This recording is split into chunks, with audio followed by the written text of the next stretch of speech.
বিমান বাহিনীর আধুনিকায়নে চীনের তৈরি 20টি J-10CE মাল্টিরোল ফাইটার জেট কিনতে যাচ্ছে বাংলাদেশ। বিমান বাহিনীর ফোর্সেস গোল 2030-এর আওতায় পুরনো F-7 এবং সীমিত সংখ্যক MiG-29 যুদ্ধ বিমানের বিকল্প হিসেবে এই আধুনিক ফাইটার জেট সংগ্রহের উদ্যোগ নেওয়া হয়েছে।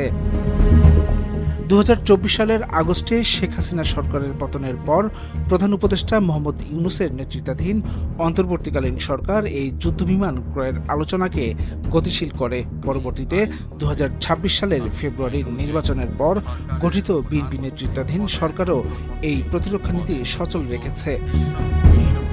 এই চুক্তি ঢাকা ও বেজিংয়ের সামরিক সম্পর্ককে এক অভূতপূর্ব উচ্চতায় নিয়ে যাচ্ছে, যা ভারতের পূর্ব সীমান্তে নতুন নিরাপত্তা সমীকরণ তৈরি করেছে।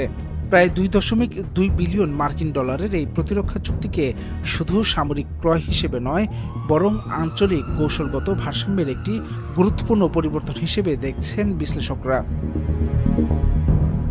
চুক্তি অনুযায়ী আগামী 10 বছরে সহজ কিস্তিতে অর্থ পরিশোধ করা হবে।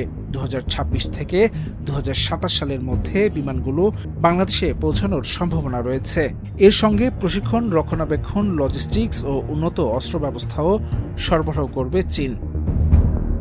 J-10C-কে 4.5 প্রজন্মের অত্যাধুনিক যুদ্ধবিমান হিসেবে বিবেচনা করা হয়। এতে রয়েছে অ্যাক্টিভ ইলেকট্রোনিক্যাল স্ক্যান্ড অ্যারে, উন্নত ইলেকট্রনিক ওয়ারফেয়ার ব্যবস্থা এবং দূরপাল্লার PL-15 ক্ষেপণাস্ত্র বহনের সক্ষমতা। ফলে এটি আকাশযুদ্ধে উল্লেখযোগ্য সুবিধা দিতে পারে।